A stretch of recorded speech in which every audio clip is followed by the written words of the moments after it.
Hello. Welcome back. Today we're reading chapters 5, 6, 7, 8, 9, and 10 um, of Frankenstein by the goddess Mary Shelley. Before we start, I decided I'm going to do a fun fact about Mary Shelley every day because her life. Okay, first off, Mary Shelley's mother, Mary Wollstonecraft, was a great feminist of the time. She wrote a book called The Vindication of Rights of Women, I'm pretty sure that's what it's called. And she was very much for women's rights. However, she died after childbirth of fever, and Mary was brought up by her father, William Godwin, who was also quite radical for his times. He was a radical anarchist philosopher who introduced her to the ideas of like socialism and like humanism and like all of the fun stuff that I believe in. So, lots of fun. I love having my window open. Here's so many lovely things. But yes, her parents were pretty awesome, very liberal, and she was brought up with an informal education. She learned a lot. She read a lot from books, and she knew a lot of politicians because of her father. And she grew up around a lot of poets and writers, so she had a pretty well-rounded education, but none of it was like formal. She didn't go to like a formal university or school. She was taught at home, similar to how Mr. Victor Frankenstein in this book was brought up. One thing that, like, I don't just say these facts just because I think Mary Shelley is the coolest person on earth, because I do mean that. She is the coolest person on earth. But it's important to know, like, her life and her context because it bleeds into her writing a lot. Like, her father's ideas of humanism, which is, like, basically the idea that humanity at its core just wants to support and help one another. That is one of the major themes of Frankenstein. Like, you explore it later on when we get introduced to many more characters. But that is one of the main themes explored in Frankenstein. And just a lot of things. Also, Mary Shelley dealt with a lot of death before she wrote Frankenstein and then after she wrote it. So obviously we get a little bit of that morbidity from her life in Frankenstein, you know? And that's why it's important to know the author's context and like their life because there are parallels and reflections. Anyway, day 2. Here we go. Sorry, my webcam was not working yesterday, so couldn't live stream, but it's working today. And let's start. Chapter 5. It was on a dreary night of November that I beheld the accomplishment of my toils. With an anxiety that almost amounted to agony, I collected the instruments of life around me, that I might infuse a spark of being into the lifeless thing that lay at my feet. It was already 1 in the morning. The rain pattered dismally against the panes, and my candle was nearly burnt out, when, by the glimmer of the half-extinguished light, I saw the dull yellow eye of the creature open. It breathed hard, and a convulsive motion agitated its limbs. How can I describe my emotions at this catastrophe, or how delineate the wretch whom with such infinite pains and care I'd endeavored to form? His limbs were in proportion, and I had selected his features as beautiful. Beautiful! Great God! His yellow skin scarcely covered the work of muscles and arteries beneath. His hair was of a lustrous black and flowing, his teeth of a pearly whiteness. But these luxuriances only formed a more horrid contrast with his watery eyes, that seemed almost of the same color as the dun white sockets in which they were set, his shriveled complexion, and straight black lips. The different accidents of life are not so changeable as the feelings of human nature. I had worked hard for nearly 2 years, for the sole purpose of infusing life into an inanimate body. For this I had deprived myself of rest and health. I had desired it with an ardor that far exceeded moderation, but now that I am finished, the beauty of the dream vanished, and breathless horror and disgust filled my heart. Unable to endure the aspect of the being I had created, I rushed out of the room and continued a long time traversing my bedchamber, unable to compose my mind to sleep. At length, lassitude succeeded to the tumult I had before endured, and I threw myself on the bed in my clothes, endeavoring to seek a few moments of forgetfulness. But it was in vain. I slept, indeed, but I was disturbed by the wildest dreams. I thought I saw Elizabeth, in the bloom of health, walking in the streets of Ingolstadt. Delighted and surprised, I embraced her, but as I imprinted the first kiss on her lips, they became livid with the hue of death. Her features appeared to change, and I thought that I held the corpse of my dead mother in my arms. A shroud enveloped her form, and I saw the grave worms crawling in the folds of the flannel. I started from my sleep with horror, and a cold dew covered my forehead. My teeth chattered, and every limb became convulsed. When, by the dim and yellow light of the moon, as it forced its way through the window shutters, I beheld the wretch, the miserable monster whom I had created. He held up the curtain of my bed, and his eyes, if eyes they may be called, were fixed on me. His jaws opened, he muttered some inarticulate sounds, while a grin wrinkled his cheeks. He might have spoken, but I did not hear. One hand was stretched out, seemingly to detain me, but I escaped and rushed downstairs. I took refuge in the courtyard belonging to the house which I inhabited, where I remained during the rest of the night, walking up and down in the greatest agitation, listening attentively, catching and fearing each sound as if it were to announce the approach of the demoniacal corpse to which I had so miserably given life. Oh, no mortal could support the horror of that countenance. A mummy again endued with animation could not be so hideous as that wretch. I gazed on him while unfinished. He was ugly then, but when those muscles and joints were considered capable of motion, were rendered capable of motion, it became a thing such as even Dante could not have conceived. I passed the night wretchedly. Sometimes my pulse beat so quickly and hardly that I felt the palpitation of every artery. At others, I nearly sank to the ground through languor and extreme weakness. Mingled with this horror, I felt the bitterness of disappointment. Dreams that had been my food and my pleasant rest for so long a space were now become hell to me, and the change was so rapid, the overthrow so complete. Morning, dismal and wet, at length dawned and discovered to my sleepless and aching eyes the church of Ingolstadt, its white steeple and clock, which indicated the 6th hour. The porter opened the gates of the court, which had that night been my asylum, and I issued into the streets, pacing them with my quick steps, as if I sought to avoid the wretch whom I feared every turning of the street would present to my view. I did not dare return to the apartment which I inhabited, but felt impelled to hurry on, although drenched by the rain which poured from a black and comfortless sky. I continued walking in this manner for some time, endeavoring by bodily exercise to ease the load that weighed upon my mind. I traversed the streets without any clear conception of where I was or what I was doing. My heart palpitated in the sickness of fear, and I hurried on with irregular steps, not daring to look about me. And this is a quote from Ancient Mariner, which he mentioned before in a letter to which another guy. I'm just going to read it.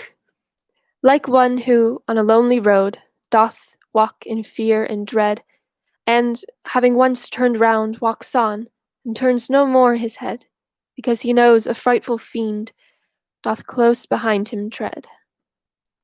Continuing thus, I came at length opposite to the inn, at which the various diligences and carriages often stopped. Here I paused, I knew not why, but I remained some minutes with my eyes fixed on a coach that was coming toward me from the other end of the street. As it drew nearer, I observed that it was Swiss diligence. It stopped just where I was standing, and on the door being opened, I perceived Henry Clerval, who, on seeing me, instantly sprung out. "My dear Frankenstein!" exclaimed he. "How glad I am to see you! How fortunate that you should be here at the very moment of my alighting!" Nothing could equal my delight on seeing Clerval. His presence brought back to my thoughts my father, Elizabeth, and all those scenes of home so dear to my recollection. I grasped his hand and in a moment forgot my horror and misfortune. I felt suddenly, for the first time during many months, calm and serene joy. I welcomed my friend, therefore, in the most cordial manner, and we walked towards my college. Clerval continued talking for some time about our mutual friends and his own good fortune in being permitted to come to Ingolstadt. You may easily believe, said he, how great was the difficulty to persuade my father that all necessary knowledge was not comprised in the noble art of bookkeeping. And, indeed, I believe I left him incredulous to the last, for his constant answer to my unwearied entreaties was the same as that of the Dutch schoolmaster and the vicar of Wakefield. I have 10,000 florins a year without Greek. I eat heartily without Greek. But his affection for me at length overcame his dislike of learning, and he has permitted me to undertake a voyage of discovery to the land of knowledge. It gives me the greatest delight to see you.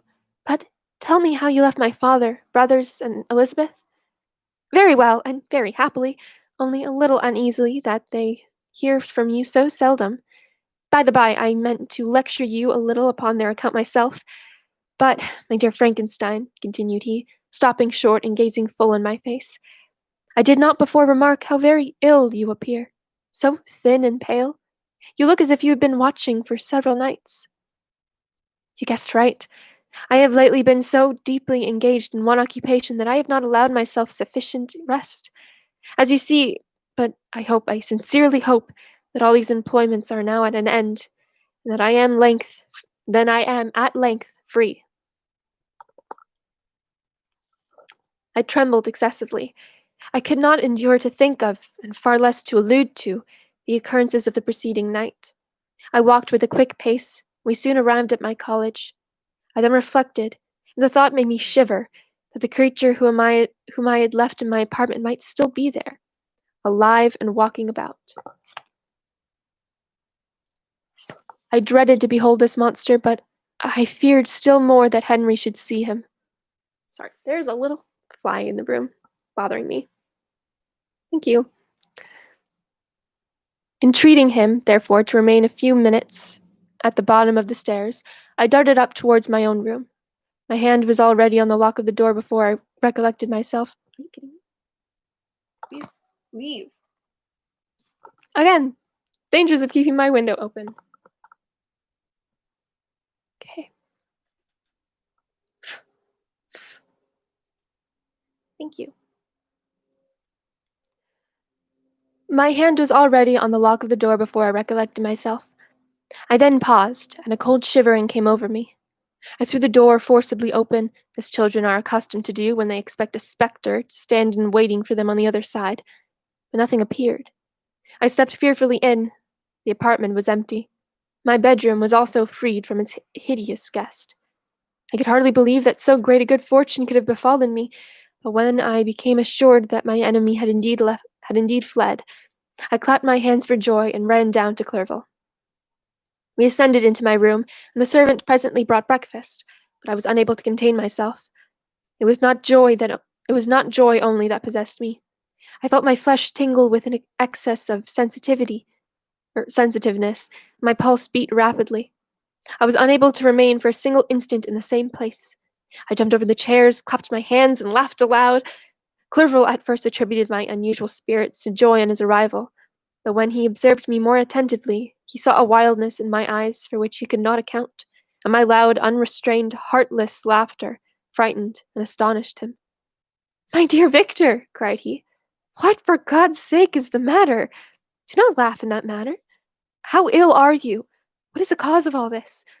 "Do not ask me," cried I, putting my hands before my eyes, for I thought I saw the dreadful spectre glide into the room. "He can tell. Oh, save me, save me!" I imagined that the monster seized me. I struggled furiously and fell down in a fit. Poor Clerval. What must have been his feelings? A meeting which he anticipated with such joy, so strangely turned to bitterness. But I was not the witness of his grief, for I was lifeless and did not recover my senses for a long, long time. This was the commencement of a nervous fever which confined me for several months. During all that time, Henry was my only nurse. I afterwards learned that, knowing my father's advanced age and unfitness for so long a journey, and how wretched my sickness would make Elizabeth, he spared them this grief by concealing the extent of my disorder. He knew that I could not have been a more kind and attentive nurse than himself, and firm in the hope he felt of my recovery, he did not doubt that, instead of doing harm, he would perform the kindest action that he could towards them. But I was in reality very ill, and surely nothing but the unbounded and unremitting attentions of my friend could have restored me to life. The form of the monster on whom I had bestowed existence was forever before my eyes, and I raved incessantly concerning him. Doubtless my words surprised Henry. He at first believed them to be the wanderings of my disturbed imagination, but the pertinacity with which I continually recurred to the same subject persuaded him that my disorder indeed owed its origin to some uncommon and terrible event. By very slow degrees, with frequent relapses that alarmed and grieved my friend, I recovered. I remember the first time I became capable of observing outward objects with any kind of pleasure. I perceived that the fallen leaves had disappeared, and that the young buds were shooting forth from the trees that shaded my window. It was a divine spring, and the season contributed greatly to my convalescence. I felt also sentiments of joy and affection revive in my bosom. My gloom disappeared, and in a short time I became as cheerful as before I was attacked by the fatal passion. "Dearest Clerval," exclaimed I, "how kind, how very good you are to me! This whole winter, instead of being spent in study as you promised yourself, has been consumed in my sick room. How shall I ever repay you? I feel the greatest remorse for the disappointment of which I have been the occasion, but you will forgive me. You will repay me entirely if you do not discompose yourself, but get well as fast as you can, and since you appear in such good spirits, I may speak to you on one subject, may I not?" I trembled. One subject? What could it be? Could he allude to an object on whom I dare not even think? "Compose yourself," said Clerval, who observed my change of colour. "I will not mention it if it agitates you, but your father and cousin would be very happy if they received a letter from you in your own handwriting. They hardly know how ill you have been, and are uneasy at your long silence." "Is that all, my dear Henry? How could you suppose my first thought would not fly towards those dear, dear friends whom I love, and who are so deserving of my love? If this is your present temper, my friend, you will perhaps be glad to see a letter that has been lying here some days for you. It is from your cousin, I believe." End of chapter 5.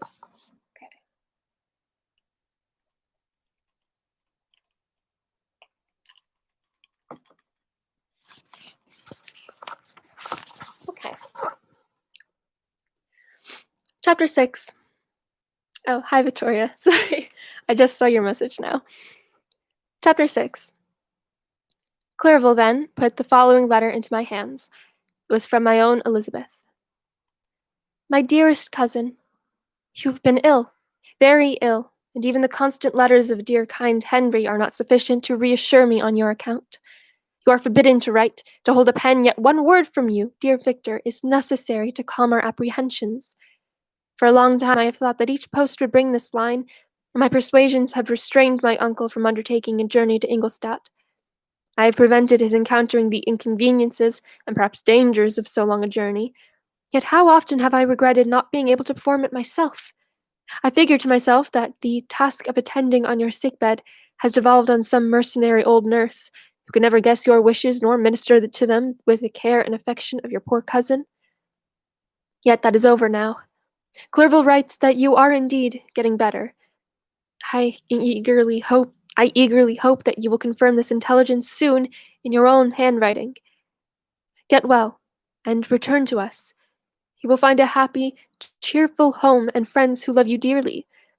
Your father's health is vigorous, and he asks but to see you, but to be assured that you are well, and not a care will ever cloud his benevolent countenance. How pleased you would be to remark the improvement of our Ernest. He is now 16 and full of activity and spirit. He is desirous to be a true Swiss and to enter into foreign service, but we cannot part with him, at least until his elder brother return to us. My uncle is not pleased with the idea of a military career in a distant country, but Ernest never had your powers of application. He looks upon study as an odious fetter. His time is spent in the open air, climbing the hills or rowing on the lake. I fear that he will become an idler unless we yield the point and permit him to enter on the profession which he has selected. Little alteration, except the growth of our dear children, has taken place since you left us. The blue lake and snow-clad mountains, they never change, and I think our placid home and our contented hearts are regulated by the same immutable laws. My trifling occupations take up my time and amuse me, and I am rewarded for any exertions by seeing none by happy, kind faces around me. Since you left us, but one change is taken in our little household. Do you remember on what occasion Justine Moritz entered our family? Probably you do not. I will relate her history, therefore in few words. Madame Moritz, her mother, was a widow with 4 children, of whom Justine was the third. This girl had always been the favorite of her father, but through a strange perversity, her mother could not endure her, and after the death of Mr. Moritz, treated her very ill. My aunt observed this, and when Justine was 12 years of age, prevailed on her mother to allow her to live at our house. The republican institutions of our country have produced simpler and happier manners than those which prevail in the great monarchies that surround it. Hence, there is less distinction between the several classes of its inhabitants, and the lower orders, being neither so poor nor so despised, their manners are more refined and moral. A servant in Geneva does not mean the same thing as a servant in France and England. Justine, thus received in our family, learned the duties of a servant, a condition which, in our fortunate country, does not include the idea of ignorance and a sacrifice of the dignity of a human being. Justine, you may remember, was a great favorite of yours, and I recollect you once remarked that if you were in an ill humor, one glance from Justine could dissipate it, for the same reason that Ariosto gives concerning the beauty of Angelica. She looked so frank-hearted and happy. My aunt conceived a great attachment for her, by which she was induced to give her an education superior to that which she had first intended. This benefit was fully repaid. Justine was the most grateful little creature in the world. I do not mean that she made any professions. I never heard one pass her lips, but you could see by her eyes that she almost adored her protectress. Although her disposition was gay and in many respects inconsiderate, yet she paid the greatest attention to every gesture of my aunt. She thought her the model of all excellence and endeavored to imitate her phraseology and manners, so that even now she often reminds me of her. When my dearest aunt died, everyone was too much occupied in their own grief to notice poor Justine, who had attended her during her illness with the most anxious affection. Poor Justine was very ill, but other trials were reserved for her. One by one, her brothers and sisters died, and her mother, with the exception of her neglected daughter, was left childless. The conscience of the woman was troubled. She began to think that the deaths of her favorites was a judgment from heaven to chastise her partiality. She was a Roman Catholic, and I believe her confessor confirmed the idea which she had conceived. Accordingly, a few months after your departure for Ingolstadt, Justine was called home by her repentant mother. Poor girl! She wept when she quitted our house. She was much altered since the death of my aunt. Grief had given softness and a winning mildness to her manners, which had before been remarkable for vivacity? Vivacity? Vivacity, sure. Nor was her residence at her mother's house of a nature to restore her gaiety. The poor woman was very vacillating in her repentance. She sometimes begged Justine to forgive her unkindness, but much oftener accused her of having caused the deaths of her brothers and sister. Perpetual fretting at the length threw Madame Moritz into a decline, which at first increased her irritability, but now she's at peace forever. She died on the first approach of cold weather, at the beginning of this last winter. Justine has returned to us, and I assure you I love her tenderly. She is very clever and gentle and extremely pretty. As I mentioned before, her mien and her expressions continually remind me of my dear aunt. I must say also a few words to you, my dear cousin, of little darling William. I wish you could see him. He is very tall of his age, with sweet laughing blue eyes, dark eyelashes, and curling hair. When he smiles, 2 little dimples appear on each cheek, which are rosy with health. He has already had 1 or 2 little wives, but Louisa Byron is his favorite, a pretty little girl of 5 years of age. Okay, I just want to say this is really funny because Mary Shelley just put in a lot of names of people in real life. William is her father's name. Byron, her friend Lord Byron. It's just really cute. I think that's sweet. Anyway, now, dear Victor, I dare say you wish to be indulged in a little gossip concerning the good people of Geneva. The pretty Miss Mansfield has already received the congratulatory visits on her approaching marriage with a young Englishman, John Melbourne, Esquire. Her ugly sister Manon married Mr. de Villard, the rich banker, last autumn. Your favorite schoolfellow, Louis Manoir, Louis Manoir, has suffered several misfortunes since the departure of Clerval from Geneva, but he has already recovered his spirits, and is reported to be on the point of marrying a very lively, pretty Frenchwoman, Madame Tavernier. She is a widow, and much older than Manoir, but she is very much admired and a favorite with everybody. I have written myself into better spirits, dear cousin, but my anxiety returns upon me as I conclude. Write, dearest Victor. One line, one word will be a blessing to us. 10,000 thanks to Henry for his kindness, his affection, and his many letters. We are sincerely grateful. Adieu. My cousin, take care of yourself. And I entreat you, write.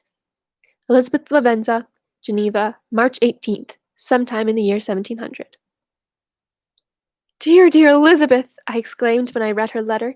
I will write instantly and relieve from them the anxiety they must feel.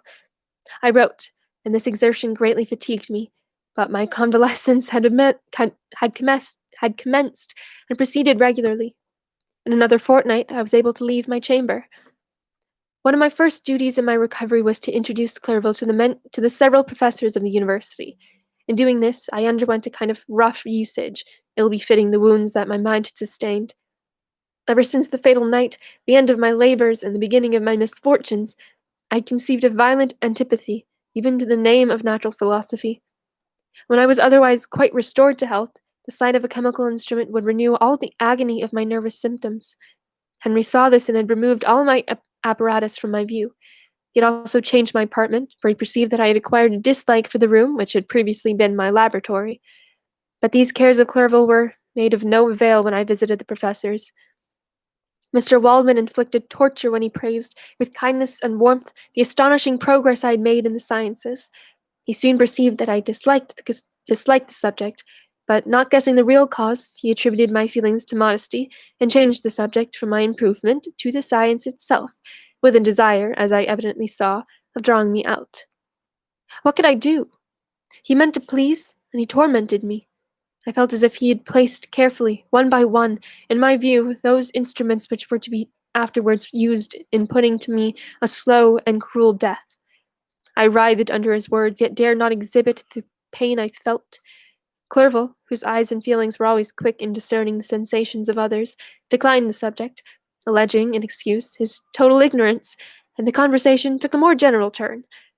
I thanked my friend from the heart, but I did not speak. I saw plainly that he was surprised, but he never attempted to draw my secret from me. And although I loved him with a mixture of affection and reverence that knew no bounds, yet I could never persuade myself to confide to him that event which was so often present in my recollections, but which I feared the detail to another would only impress more deeply. Ah. My hair is doing that thing where it's tickling my arm and it's not fun. Ah.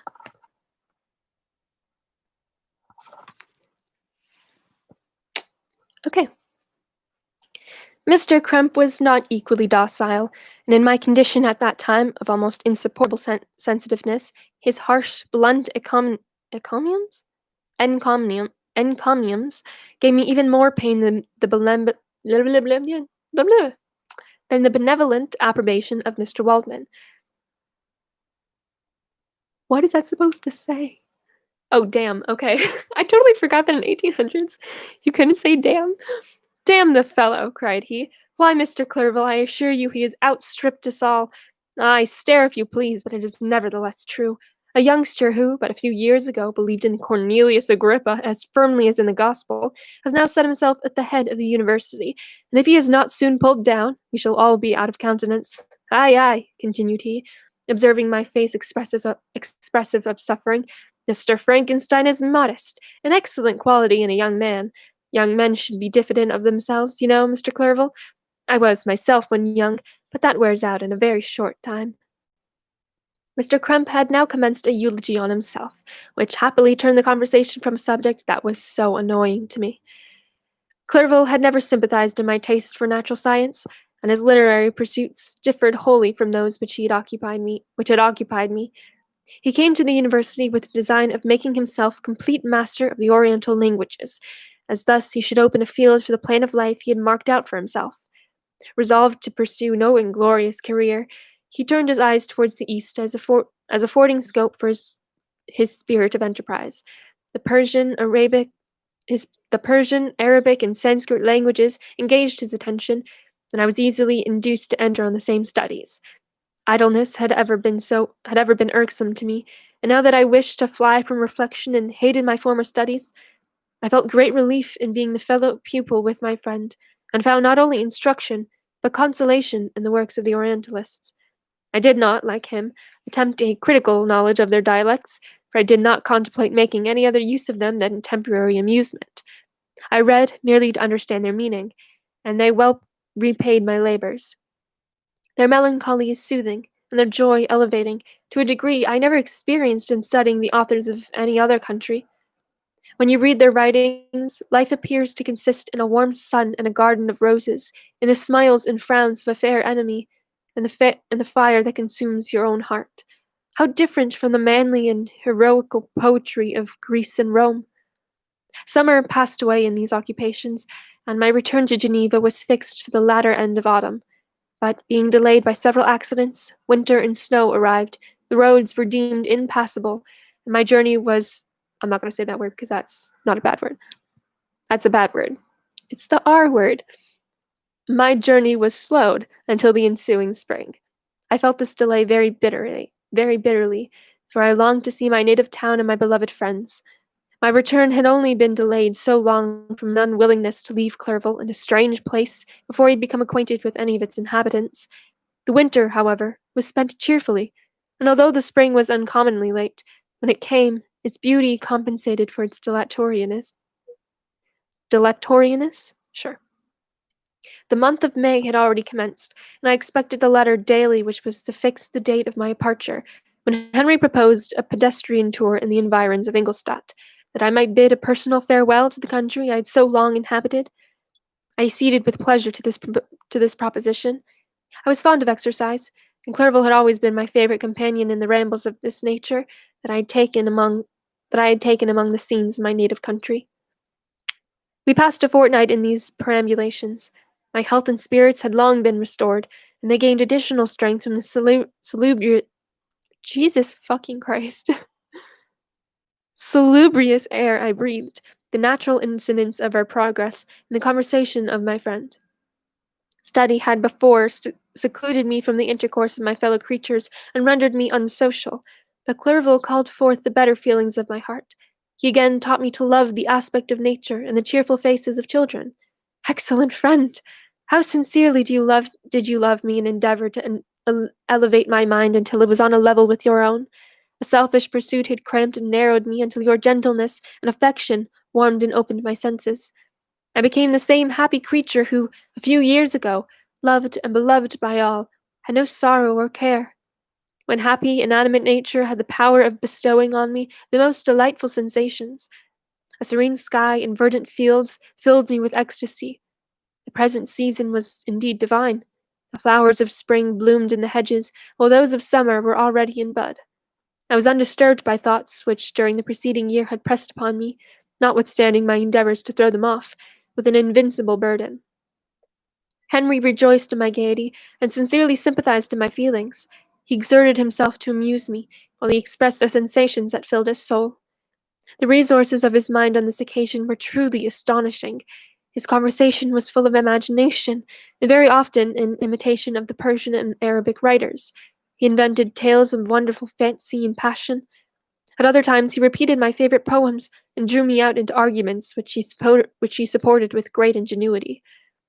We returned to our college on a Sunday afternoon. The peasants were dancing, and everyone we met appeared gay and happy. My own spirits were high, and I bounded along with feelings of unbridled joy and hilarity. End of chapter 6. Drink break.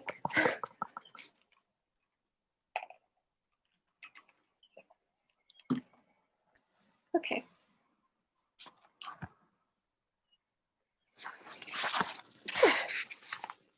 Chapter 7. On my return, I found the following letter from my father. My dear Victor, you have probably waited impatiently for a letter to fix the date of your return to us, and I was at first tempted to write only a few lines, merely mentioning the date on which I should expect you. But that would be a cruel kindness, and I dare not do it. What would be your surprise, my son, when you expected a happy and glad welcome, to behold, on the contrary, tears and wretchedness? And how, Victor, can I relate our misfortune? Absence cannot have rendered you callous to our joys and griefs, and how shall I inflict pain on my long absent son? I wish to prepare you for the woeful news, but I know it is impossible. Even now your eye skims over the page to seek the words which are to convey to you the horrible tidings. William is dead. That sweet child, whose smiles delighted and warmed my heart, who was so gentle yet so gay. Victor, he is murdered. I will not attempt to console you, but will simply relate the circumstances of the transaction. Last Thursday, May 7th, I, my niece, your two brothers went to walk in Plain Palais. The evening was warm and serene, and we prolonged our walk farther than usual. It was already dusk before we thought of returning, and then we discovered that William and Ernest, who had gone on before, were not to be found. We accordingly rested on a seat until they should return. Presently Ernest came and inquired if we had seen his brother.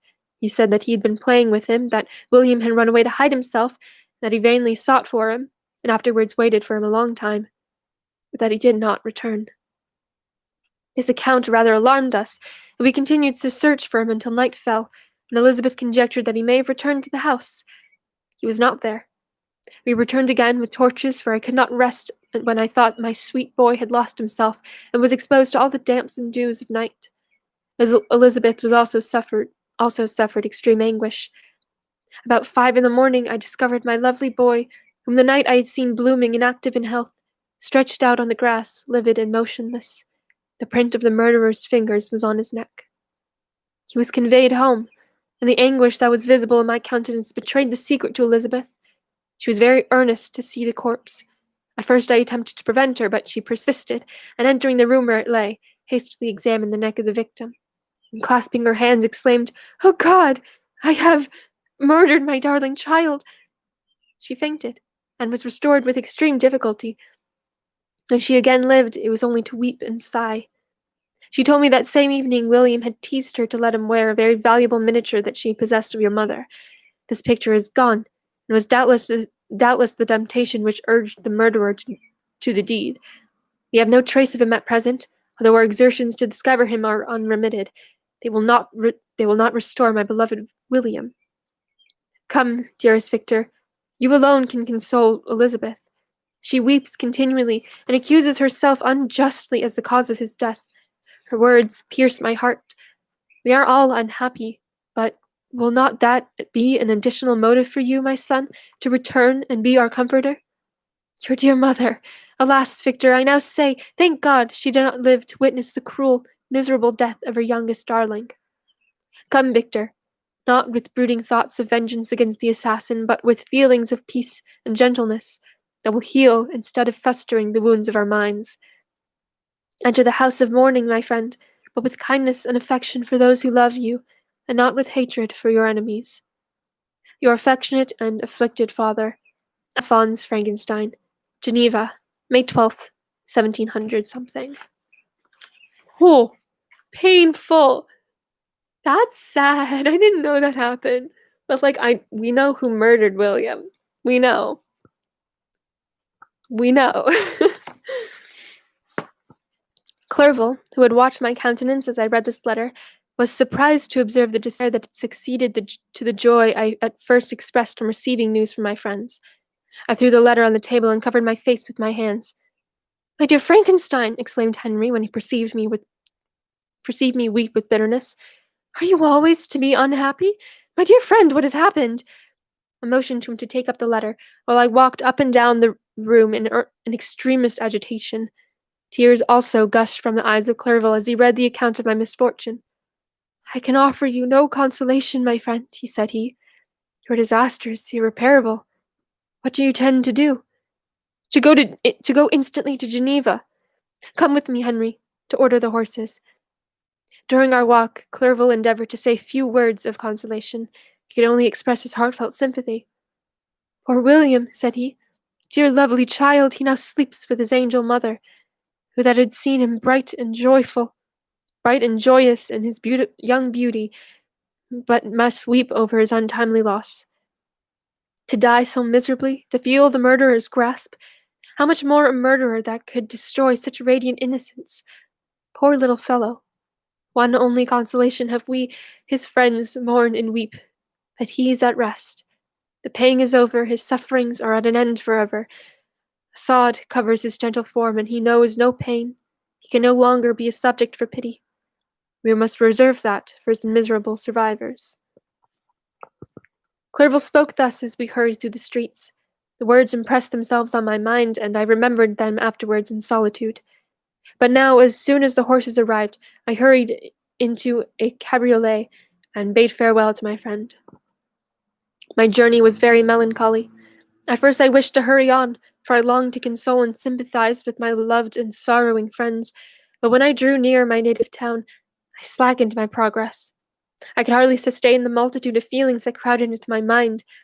I passed through scenes familiar to my youth, but which I had not seen for nearly 6 years. How altered everything might be during that time! One sudden and desolating change had taken place, but 1,000 little circumstances might have by degrees worked other alterations, which, although they were done more tranquilly, might not be the less decisive. Fear overcame me. I dared not advance, dreading 1,000 nameless evils that made me tremble, although I was unable to define them. I remained 2 days at Lausanne in this painful state of mind. I contemplated the lake. The waters were placid, all around was calm, and the snowy mountains, the palaces of nature, were not changed. By degrees, the calm and heavenly scene restored me. I continued my journey towards Geneva. The road ran by the side of the lake, which became narrower as I approached my native town. I discovered more distinctly the black sides of Jura and the bright summit of Mont Blanc. I wept like a child. "Dear mountains, my own beautiful lake, how do you welcome your wanderer? Your summits are clear, the sky and lake are blue and placid. Is this to prognosticate peace, or to mock at my unhappiness? I fear, my friend, that I shall render myself tedious by dwelling on these preliminary circumstances, but they were days of comparative happiness, and I think of them with pleasure. My country, my beloved country, who but a native can tell the delight I took in again beholding thy streams, thy mountains, and more than all, thy lovely lake? Yet as I drew nearer home, grief and fear again overcame me. Night also closed around, and when I could hardly see the dark mountains, I felt still more gloomily. The picture appeared a vast and dim scene of evil, and I foresaw obscurely that I was destined to become the most wretched of human beings. Alas! I prophesied truly. I prophesied. I prophesied truly, and failed only in one circumstance, that in all the misery I imagined and dreaded, I did not conceive the 100th part of the anguish I was destined to endure. It was completely dark when I arrived in the environs of Geneva. The gates of the town were already shut, and I was obliged to pass the night in Secaron, yeah, a village at the distance of half a league from the city. The sky was serene, and as I was unable to rest, I resolved to visit the spot where my poor William had been murdered. As I could not pass through the town, I was obliged to cross the lake in a boat to arrive at Plainpalais. During this short voyage, I saw the lightnings playing on the summit of Mont Blanc in the most beautiful figures. The storm appeared to approach rapidly, and, on landing, I ascended a low hill that I might observe its progress. It advanced, the heavens were clouded, and I soon felt the rain coming slowly in large drops, but its violence quickly increased. I quitted my seat and walked on, although the darkness and storm increased every minute, and the thunder burst with a terrific crash over my head. It was echoed from the Salève, the Juras, and the Alps of Savoy. Vivid flashes of lightning dazzled my eyes, illuminating the lake, making it appear like a vast sheet of fire. Then for an instant everything seemed of a pitchy darkness, until the eye recovered itself from the preceding flash. The storm, as is often the case in Switzerland, appeared at once in various parts of the heavens. The most violent storm hung exactly north of the town, over that part of the lake which lies between the promontory of Bellerive and the village of Copet. Another storm enlightened Jura with faint flashes, and another darkened and sometimes disclosed the mole, a peaked mountain to the east of the lake. While I watched the tempest, so beautiful yet terrific, I wandered on with a hasty step. This noble war in the sky elevated my spirits. I clasped my hands and exclaimed aloud, "William, dear angel, this is thy funeral, this thy dirge." As I said these words, I perceived in the gloom a figure which stole from behind a clump of trees near me. I stood fixed, gazing intently. I could not be mistaken. A flash of lightning illuminated the object, and discovered its shape plainly to me. Its gigantic stature, the deformity of its aspect, more hideous than belongs to humanity, instantly informed me that it was the wretch, the filthy demon to whom I had given life. What did he there? Could he be, I shuddered at the conception, the murderer of my brother? No sooner did that idea cross my imagination than I became convinced of its truth. My teeth chattered, and I was forced to lean against a tree for support. The figure passed me quickly, and I lost it in the gloom. Nothing in human shape could have destroyed that fair child. He was the murderer. I could not doubt it. The mere presence of the idea was an irresistible proof of the fact. The thought of pursuing the devil, but I thought of pursuing the devil, but it would have been in vain, for another flash discovered him to me hanging among the rocks of the nearly perpendicular ascent of Mont Saleve, a hill that bounds Plain Palais on the south. He soon reached the summit and disappeared. I remained motionless. The thunder ceased, but the rain still continued, and the scene was enveloped in an impenetrable darkness. I revolved in my mind the events which I had until now sought to forget. The whole train of my progress towards the creation, the appearance of the work of my own hands alive at my bedside, its departure. 2 years had now nearly elapsed since that night on which he first received life, and this was his first crime. Alas, I had turned loose into the world of a depraved wretch, whose delight was in carnage and misery. Had he not murdered my brother? No one can conceive the anguish I suffered during the remainder of the night, which I spent, cold and wet, in the open air. But I did not feel the inconvenience of the weather. My imagination was busy in scenes of evil and despair. I considered the being whom I had cast among mankind and endowed with the will and power to effect purposes of horror. Such is the deed which he had now done, nearly in the light of my own vampire, my own spirit let loose from the grave and forced to destroy all that was dear to me. Day dawned, and I directed my steps toward the town. The gates were open, and I hastened to my father's house. My first thought was to discover what I knew of the murderer and cause instant pursuit to be made, but I paused when I reflected on the story that I had to tell. A being whom I myself had formed and endued with life had met me at midnight among the precipices of an inaccessible mountain. I remembered also the nervous fever with which I had been seized just at the time that I had dated my creation, which would give air of delirium to a tale otherwise so utterly improbable. I well knew that if any other had communicated such a relation to me, I should have looked upon it as the ravings of insanity. Besides, the strange creature of the animal would elude all pursuit, even if I were so far credited as to persuade my relatives to commence it. And then of what use would be pursuit? Who could arrest a creature capable of scaling the overhanging sides of Mount Saleve? These reflections determined me, and I resolved to remain silent. It was about 5 in the morning when I entered my father's house.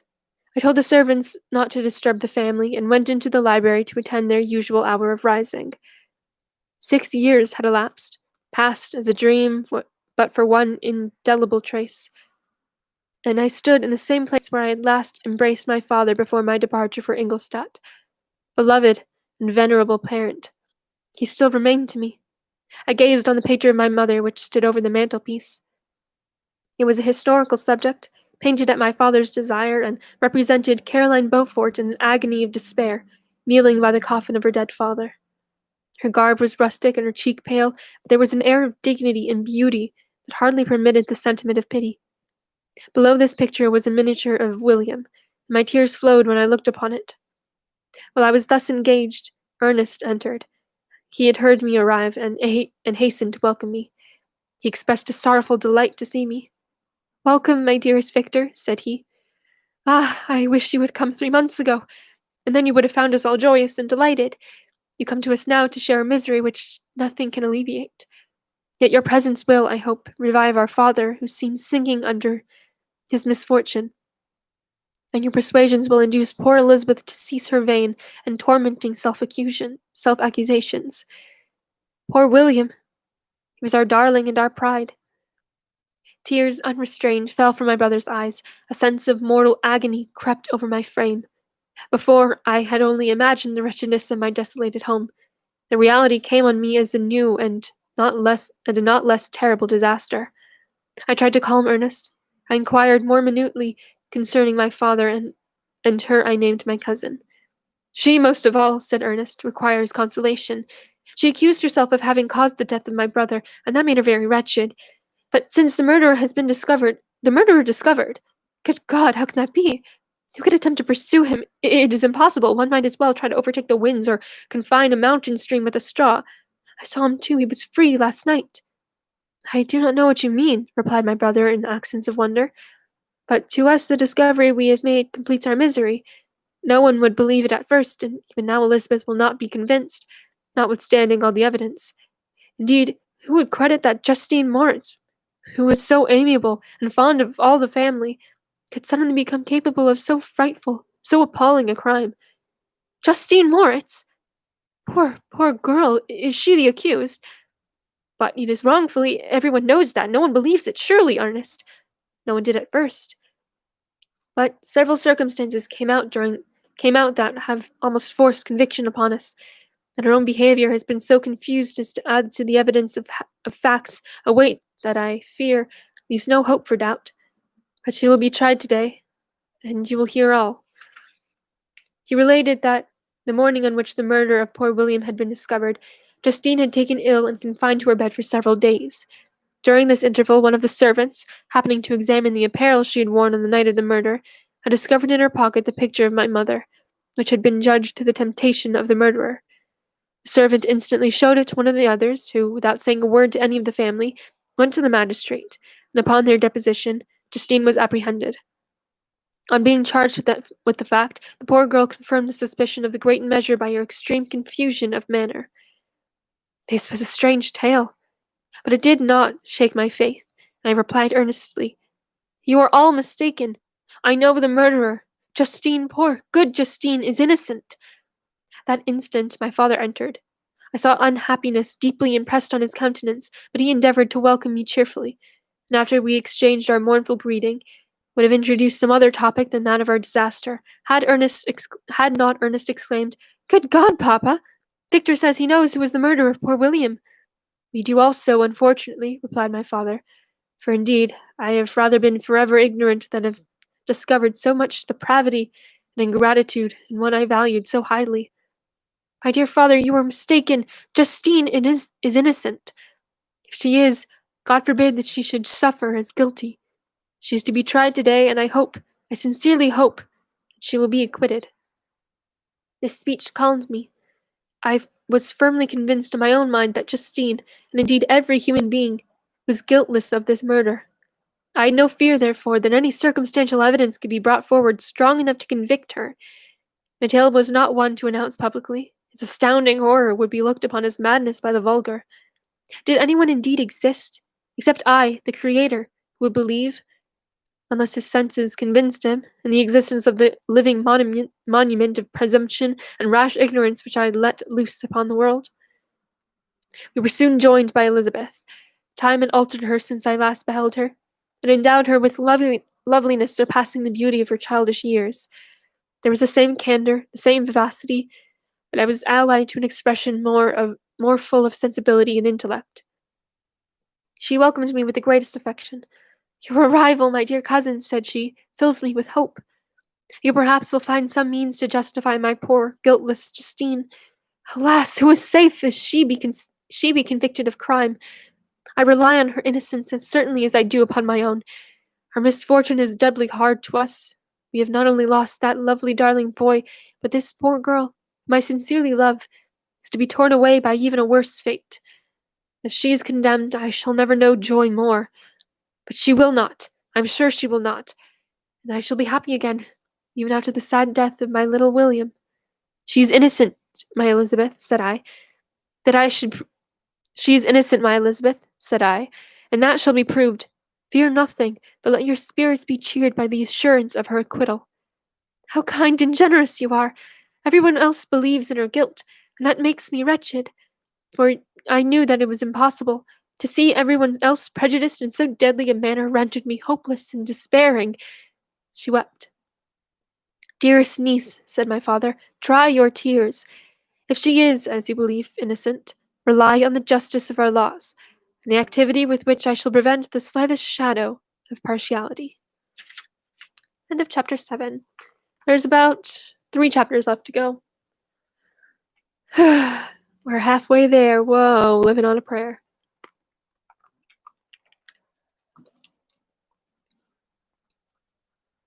Let's do a little intermission. How y'all doing? Anyone have any questions so far? Any inquiries? Anything that is troubling you about the story so far? Any questions? Going once. Going twice. None. Okay. Continuing. Chapter 8. We passed a few sad hours until 11 o'clock, when the trial was to commence. My father and the rest of the family being obliged to attend as witnesses, I accompanied them to the court. During the whole of this wretched mockery of justice, I suffered living torture. It was to be decided whether the result of my curiosity and lawless devices would cause the death of 2 of my fellow beings, one a smiling babe full of innocence and joy, the other far more dreadfully murdered, with every aggravation of infamy that can make the murderer memorable in horror. Justine also was a girl of merit, and possessed qualities which promised to render her life happy. Now all was to be obliterated in an ignominious grave, and I was the cause. 1,000 times rather would I have confessed myself guilty of the crime ascribed to Justine, but I was absent when it was committed, and such a declaration would have been considered as the ravings of a madman, and would not have exculpated her who suffered through me. The appearance of Justine was calm. She was dressed in mourning, and her countenance, always engaging, was rendered, by the solemnity of her feelings, exquisitely beautiful. Yet she appeared confident in innocence, and did not tremble, although gazed on and execrated by thousands, for all the kindness which her beauty might otherwise have excited was obliterated in the minds of the spectators by the imagination of the enormity she was supposed to have committed.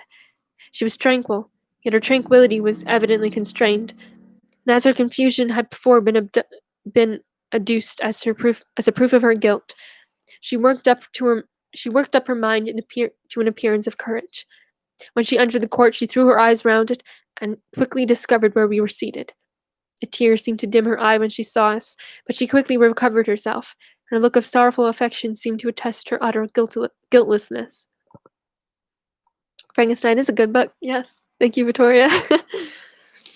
The trial began, and after the advocate against her had stated the charge, several witnesses were called. Several strange facts combined against her, which might have staggered anyone who had not such proof of her innocence as I had. She had been out the whole night on which the murder had been committed, and towards morning had been perceived by a market woman not far from the spot where the body of the murdered child had been afterwards found. The woman asked her what she did there, but she looked very strangely and only returned a confused and unintelligible answer. She returned to the house about 8 o'clock, and when one inquired where she had passed the night, she replied that she had been looking for the child and demanded earnestly if anything had been heard concerning him. When shown the body, she fell into violent hysterics and kept her bed for several days. The picture was then produced which the servant had found in her pocket, and when Elizabeth, in a faltering voice, proved that it was the same which, an hour before the child had been missed, she had placed around his neck, a murmur of horror and indignation filled the court. Justine was called on for her defense. As the trial proceeded, her countenance had altered. Surprise, horror, and misery were strongly expressed. Sometimes she struggled with her tears, but when she desired to plead, she collected her powers and spoke in an audible, although variable voice. God knows, she said, how entirely innocent I am, but I do not pretend that my protestations should acquit me. I rest my innocence on a plain and simple explanation of the facts which have been adduced against me, and I hope the character I have always borne will incline my judges to a favorable interpretation where any circumstance appears doubtful or suspicious. Oh, we're on page 69. Nice. She then related that, by the permission of Elizabeth, she had passed the evening of the night on which the murder had been committed at the house of an aunt at Shen, a village situated about a league from Geneva. On her return, at about 9 o'clock, she met a man who asked her if she had seen anything of the child who was lost. She was alarmed by this account, and passed several hours in looking for him, when the gates of Geneva were shut, and she was forced to remain several hours of the night in a barn belonging to a cottage, being unwilling to call up the inhabitants, to whom she was well known. Most of the night she spent here watching. Towards morning she believed that she slept for a few minutes. Some steps disturbed her, and she awoke. It was dawn. She quitted her asylum, that she might again endeavour to find my brother. If she had gone near the spot where his body lay, it was without her knowledge. That she had been bewildered when questioned by the market woman was not surprising, since she had passed a sleepless night, and the fate of poor William was yet uncertain. Concerning the picture she could give no account. I know, continued the unhappy victim, how heavily and fatally this one circumstance weighs against me, but I have no power of explaining it. When I have expressed my utter ignorance, I am only left to conjecture concerning the probabilities by which it might have been placed in my pocket. But here also I am checked. I believe I have no enemy on earth, and none surely would have been so wicked as to destroy me wantonly. Did the murderer place it there? I know of no opportunity afforded him for so doing, or if I had, why should he have stolen the jewel to part with it again so soon? I commit my cause to the justice of my judges, and I see no room for hope. I beg permission to have a few witnesses examined concerning my character, and if their testimony shall not overweigh my supposed guilt, I must be condemned, although I would pledge my salvation on my innocence. Several witnesses were called who had known her for many years, and they spoke well of her, but fear and hatred of the crime which they supposed her guilty rendered them timorous and unwilling to come forward. Elizabeth saw even this last resource, her excellent dispositions and irreproachable conduct, about to fail the accused, when, although violently agitated, she desired permission to address the court. I am, said she, the cousin of the unhappy child who was murdered, or rather his sister, for I was educated by and have lived with his parents ever since and even long before his birth. It may therefore be judged indecent in me to come forward on this occasion, but when I see a fellow creature about to perish through the cowardice of her pretended friends, I wish to be allowed to speak, that I may say what I know of her character. I am well acquainted with the accused. I have lived in the same house with her, at one time for 5 and another for nearly 2 years.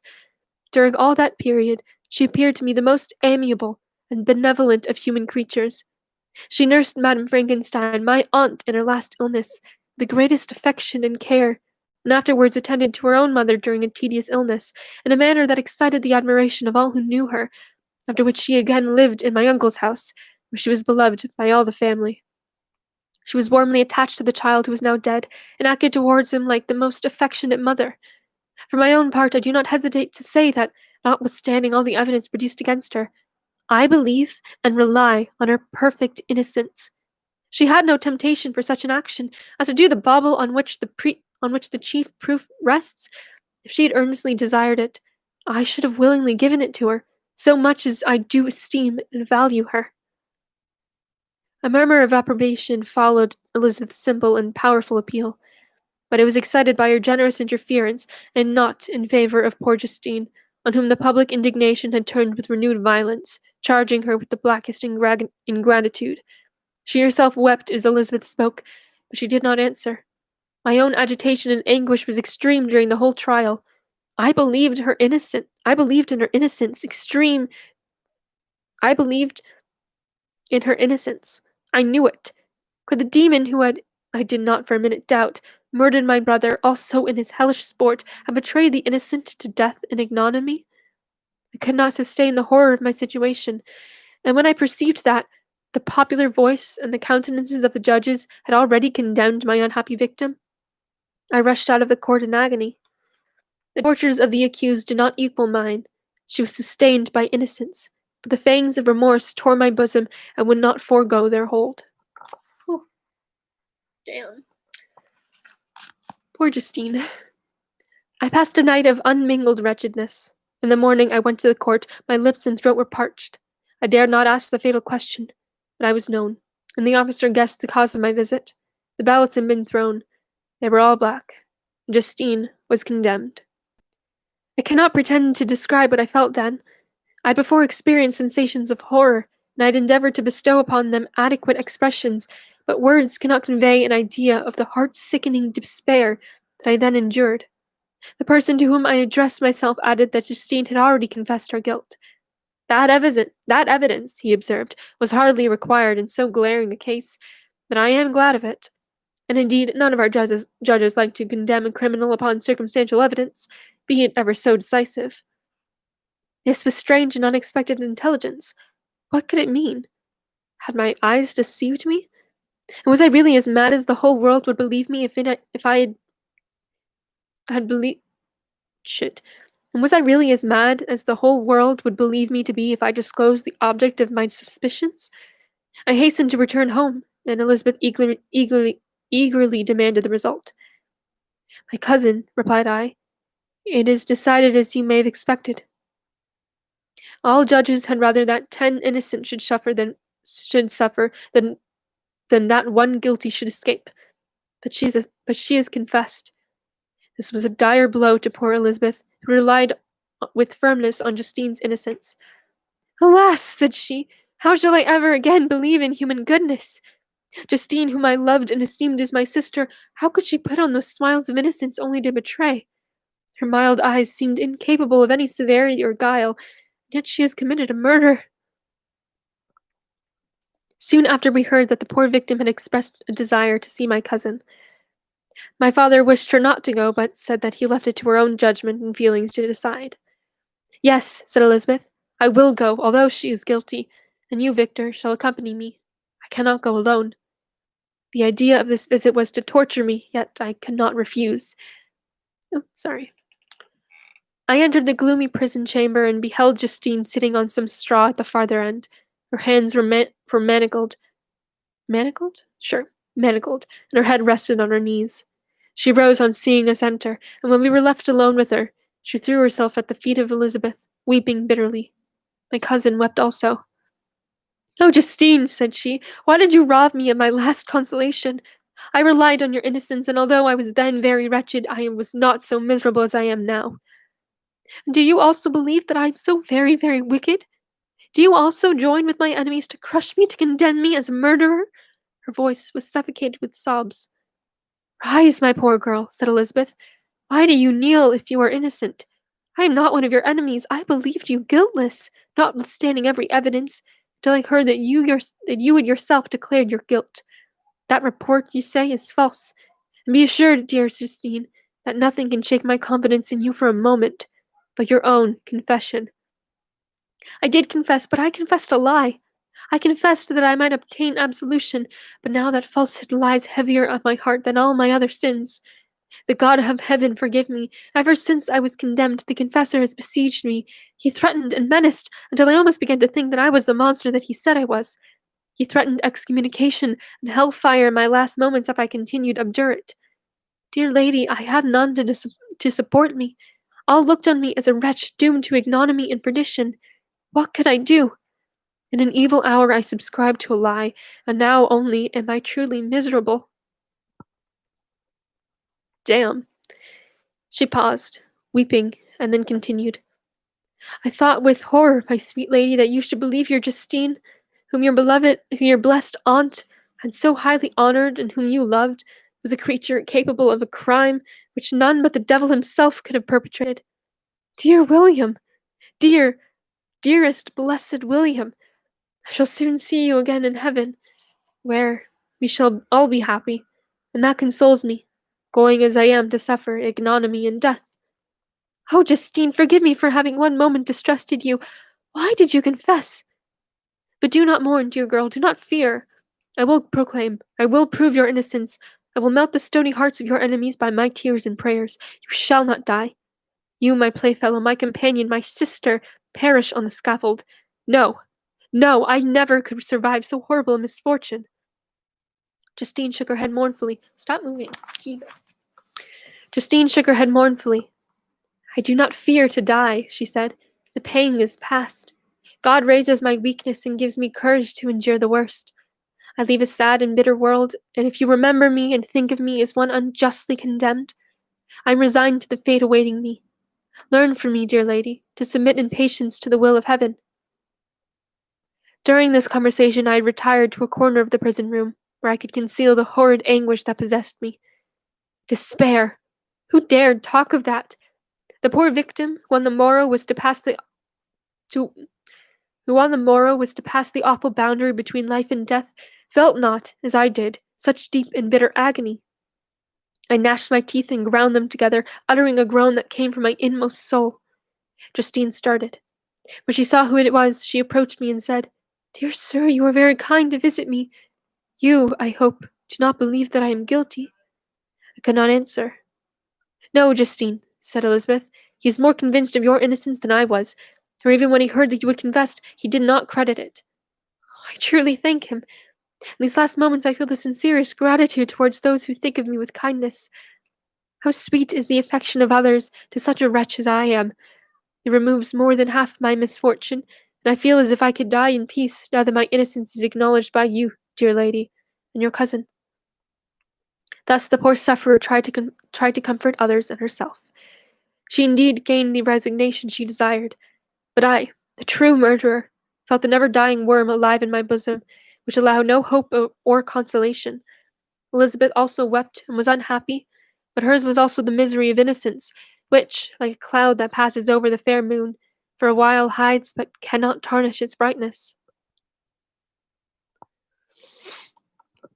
Anguish and despair had penetrated into the core of my heart.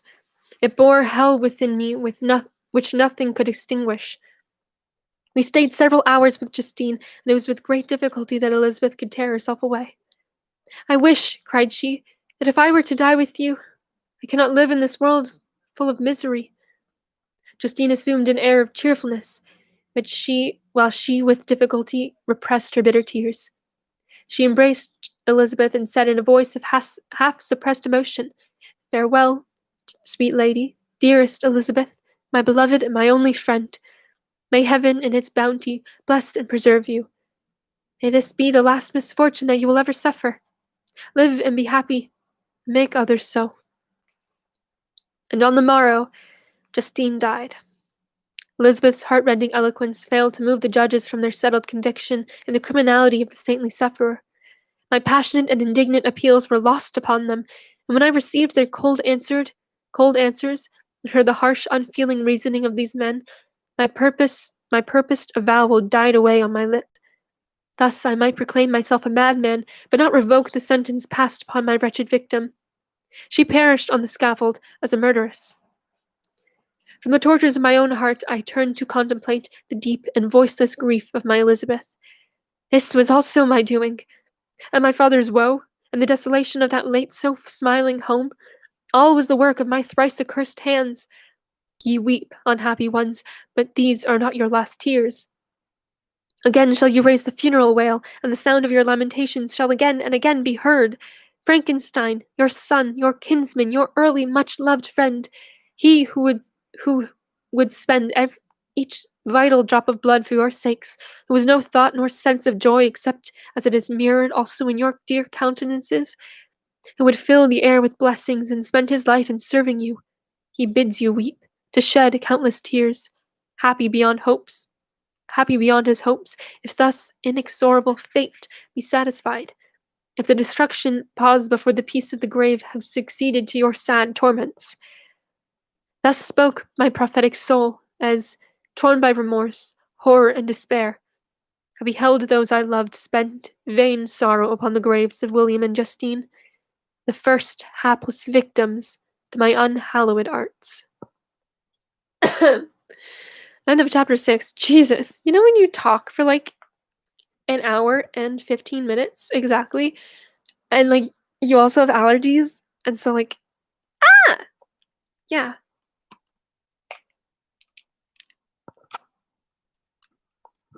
Fun times. Um, Now we're getting into the home stretch. Last two chapters. Let me just check how many pages. Because I'm really losing my mind here.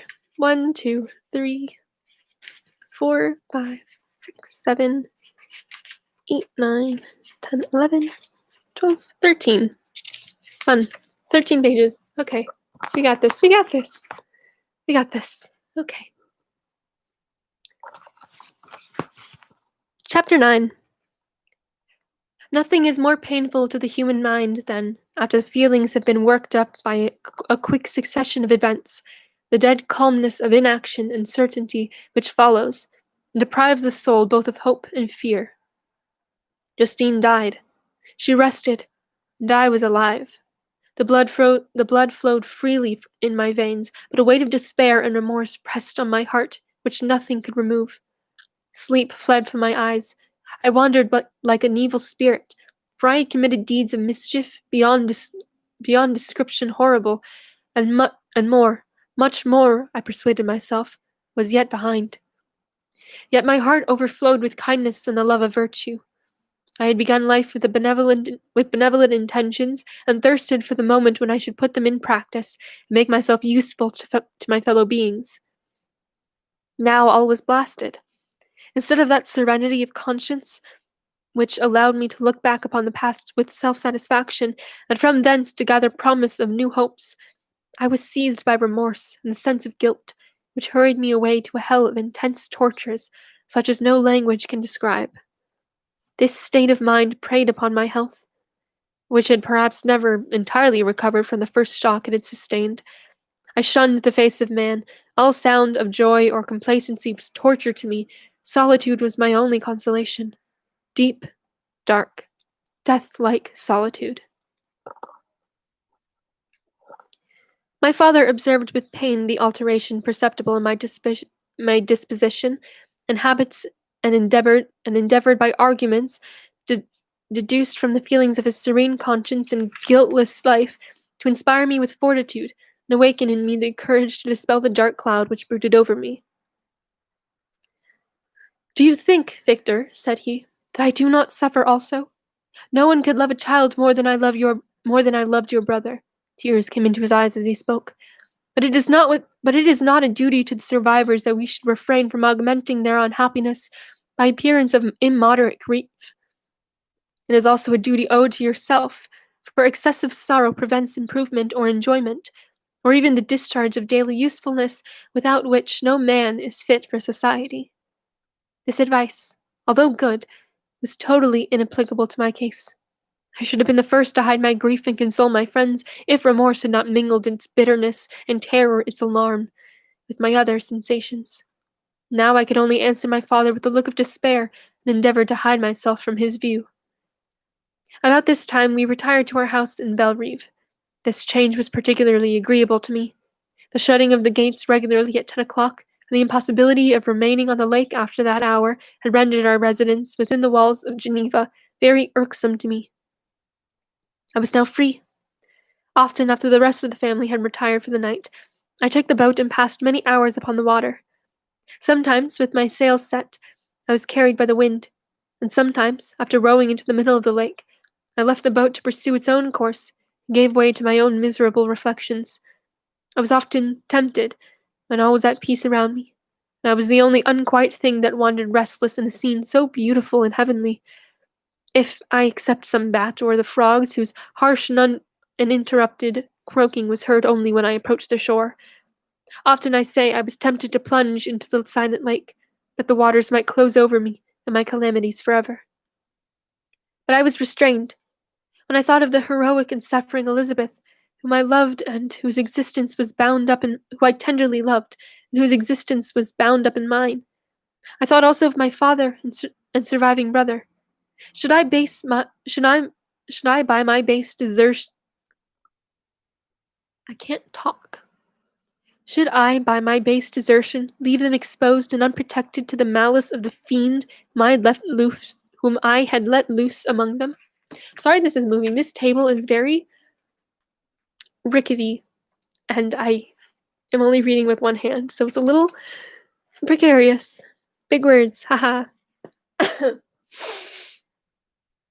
Allergies. Sponsored by allergies. I didn't sleep. At these moments, I wept bitterly, and wished that peace would revisit my mind, only that I might afford them consolation and happiness. But that could not be. Remorse extinguished every hope. I had been the author of unalterable evils, and I lived in daily fear lest the monster whom I had created would perpetuate some new wickedness. I had an obscure feeling that all was not over, that he would still commit some signal crime, which by its enormity should almost efface the recollection of the past. There was always scope for fear as long as anything I loved remained behind. My abhorrence of this fiend cannot be conceived. When I thought of him, I gnashed my teeth. My eyes became inflamed, and I ardently wished to extinguish that life which I had so thoughtlessly bestowed. When I reflected on his crimes and malice, my hatred and revenge burst all bounds of moderation. I would have made a pilgrimage to the highest peak of the Andes. Could I, could I when there have, fuck. I would have made a pilgrimage to the highest peak of the Andes. Could I when there have precipitated him to their base? I wished to see him again, that I might wreak the utmost extent of abhorrence on his head, and avenge the deaths of William and Justine. Our house was the house of mourning. My father's health was deeply shaken by the horror of recent events. Elizabeth was sad and desponding. She no longer took delight in her ordinary occupations. All pleasure seemed to her sacrilege toward the dead. Eternal woe and tears she then thought was the just tribute she should pay to innocence so blasted and destroyed. She was no longer that happy creature who in earlier youth wandered with me on the banks of the lake and talked with ecstasy of our future prospects. The first of those sorrows which are sent to wean us from the earth had visited her, and its dimming influence quenched our dearest smiles. When I reflect, my dear cousin, said she, on the miserable death of Justine Moritz, I no longer see the world and its works as they appeared before me. Before I looked upon the accounts of vice and injustice that I read in books, or heard from others as tales of ancient days or imaginary evils. At least they were remote, and more familiar to reason than the imagination. But now misery has come home, and men appear to me as monsters thirsting for each other's blood. Yet I am certainly unjust. Everybody believed that poor girl to be guilty, and if she could have committed the crime for which she suffered, assuredly she would have been the most depraved of human creatures. For the sake of a few jewels, to have murdered the son of its birth, and appeared to love as if it were her own, as if it had been her own. I cannot consent to the death of any human being, but certainly I should have thought such a creature unfit to remain in the society of man. But she was innocent. I know, I feel she was innocent. You are of the same opinion, and that confirms me. Alas! Victor, when falsehood can look so like the truth, who can assure themselves of certain happiness? I feel as if I were walking on the edge of a precipice, towards which thousands are crowding and endeavoring to plunge me into the abyss. William and Justine were assassinated, and the murderer escapes. He walks about the world free, and perhaps respected. But even if I were condemned to suffer on the scaffold for the same crimes, I would not change places with such a wretch. I listened to this discourse with the extremest agony. I, not indeed, but in effect, was the true murderer. Elizabeth read my anguish in my countenance, and kindly taking my hand, said, My dearest cousin, you must calm yourself. These events have affected me, God knows that deeply, but I am not so wretched as you are. There is an expression of despair and sometimes of revenge in your countenance that makes me tremble. Dear Victor, banish these dark passions. Remember the friends around you who center all their hopes in you. Have we lost the power of rendering you happy? While we love, while we are true to each other, here in this land of peace and beauty, your native country, we may reap every tranquil blessing. What can disturb our peace? You know when you read so much that you literally can't breathe. I can't breathe anymore. I love allergies so much. It could not such words from her whom I fondly prized before every other gift of fortune suffice to chase away the fiend that lurked in my heart. I can't see. Oh my god, I'm wearing glasses and I'm still blind. Even as she spoke, I drew near to her, as if in a terror, lest at that very moment the destroyer had been near to rob me of her. Thus not the tenderness of friendship, nor the beauty of earth, nor of heaven, could redeem my soul from woe. The very accents of love were ineffectual. I was encompassed by a cloud which no beneficial influence could penetrate. The wounded deer dragging its fainting limbs to some untrodden brake, there to gaze upon the arrow which had pierced it, to die, was but a type of me. Sometimes I could cope with the sullen despair that overwhelmed me, but sometimes the whirlwind passions of my soul drove me to seek, by bodily exercise, by change of place, some relief that might some relief from my intolerable sensations. It was during an access of this kind that I suddenly left my home, and bending my steps towards near the Alpine valleys, sought in the magnificence, the eternity of such scenes, to forget myself, and my ephemeral, because human, sorrows. What? Sure. My wanderings were directed toward the valley of Chamonix. Sure. I know it's not how you pronounce it, but I don't speak Swiss, and I don't know if it's French. Chamonix. I had visited it frequently during my boyhood. 6 years had passed since then. I was a wreck, but not unchanged in those savage and enduring scenes. I performed the first part of my journey on horseback. I afterwards hired a mule, as the more sure-footed and least liable to receive injury on these rugged roads. The weather was fine. It was about the middle of the month of August, nearly 2 months after the death of Justine, that miserable epoch from which I dated all my woe. The weight upon my spirit was sensibly lightened as I plunged yet deeper into the ravine of Arve. The immense mountains and precipices that hung over me on every side, the sound of the river raging among the rocks, and the dashing of the waterfalls around, spoke of a power mighty as omnipotence. And I ceased to fear or to bend before any being less almighty than that which had created and ruled the elements, here displayed in their most terrific guise. Still, as I ascended higher, the valley assumed more magnificent and astonishing character. Ruined castles hanging on the precipices of piny mountains, the impetuous Arve, and cottages every here and there peeping forth among the trees, formed a scene of singular beauty. It was augmented and rendered sublime by the mighty Alps, whose white and shining pyramids and domes towered above all, as belonging to another earth, the habitations of another race of beings. I passed the bridge of Pelissier, where the ravine, which the river forms, opened before me, and I began to ascend the mountain that hangs over it. Soon after, I entered the valley of Chamonix. This valley is more wonderful and sublime, but not so beautiful and picturesque as that of Servox, through which I had just passed. The high and snowy mountains were its immediate boundaries, but I saw no more ruined castles and fertile fields. Immense glaciers approached the road. I heard the rumbling thunder of the falling avalanche and marked the smoke of its passage. Mont Blanc, the supreme and magnificent Mont Blanc, raised itself from the surrounding I never know how to pronounce this word in French. Aiguille? From the surrounding aiguille. It means needles, and its tremendous dome overlooked the valley. A tingling, long-lost sense of pleasure often came across me during this journey. Some turn on the road, some new object, suddenly perceived and recognized, reminded me of days gone by, and were associated with the light-hearted gaiety of boyhood. The very winds whispered in soothing accents, and maternal nature bade me weep no more. Then again the kindly influence ceased to act.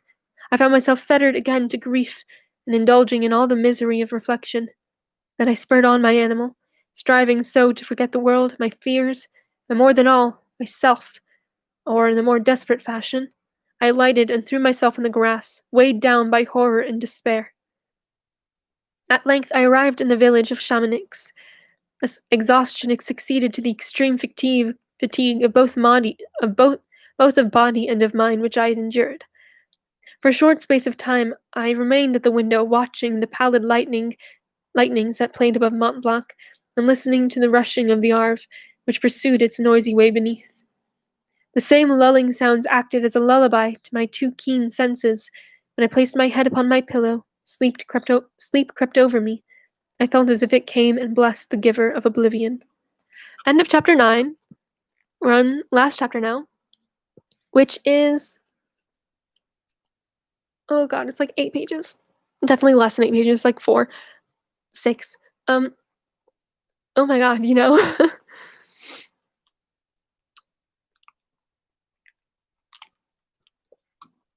I really think it takes an hour and 45 minutes to read every chunk of these chapters because, you know, yeah, I'm not gonna explain. Last chapter, chapter 10.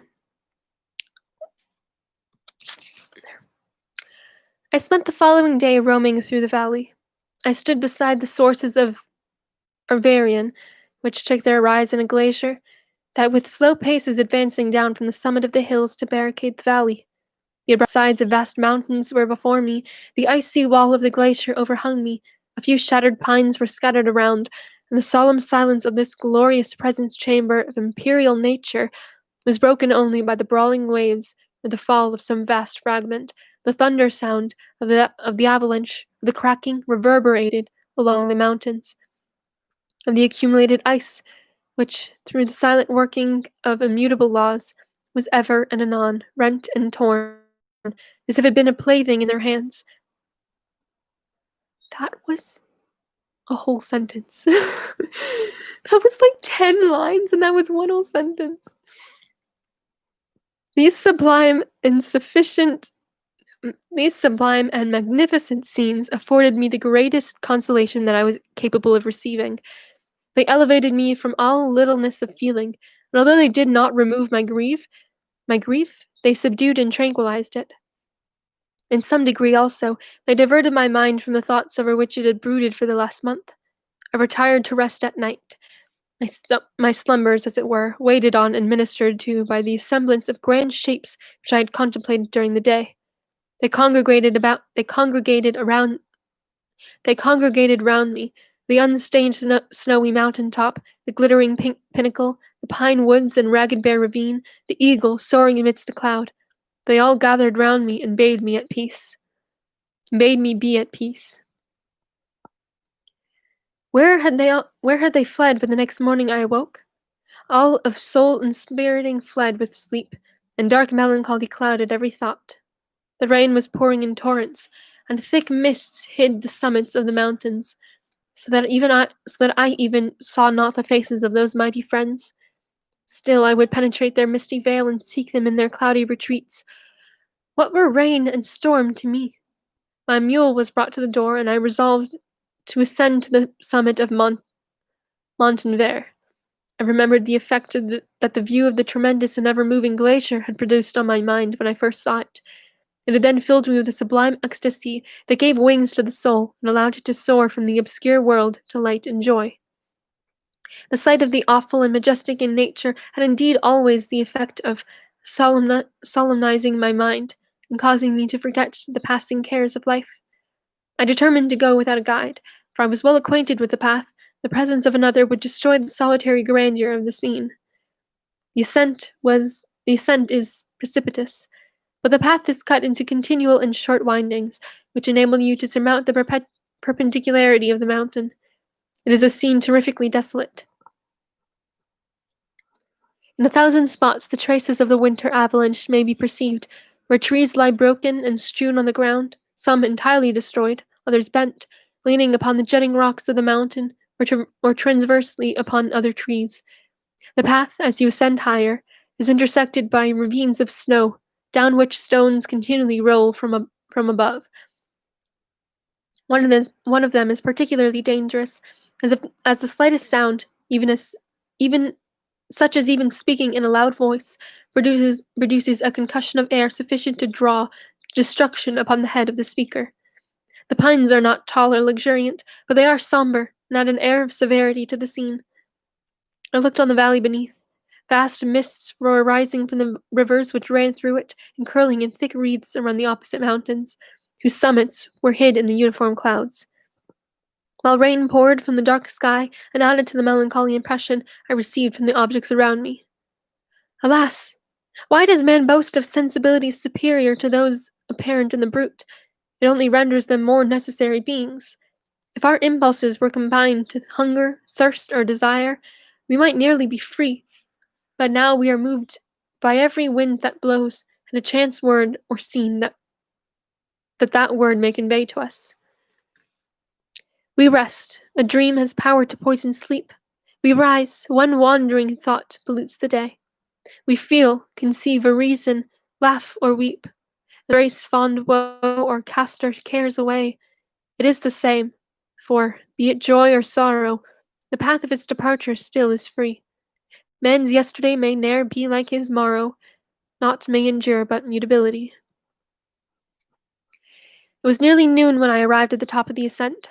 For some time I sat upon the rock that overlooks the sea of ice. How many pages?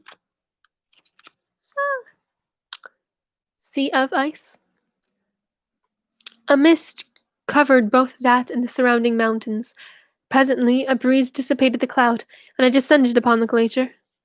The surface is very uneven, rising like the waves of a troubled sea, descending low and interspersed by rifts that sink deep. The field of ice is almost a league in width, but I spent nearly 2 hours crossing it. The opposite mountain is a bare perpendicular rock.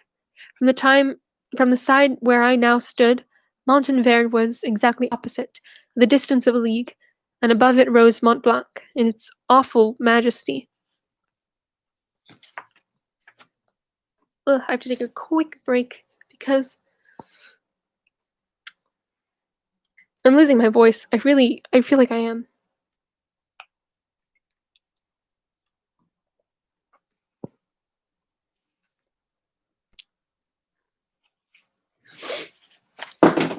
And that was my phone. Lovely. I'm not gonna pick it up. I'm gonna wait. I'm almost done.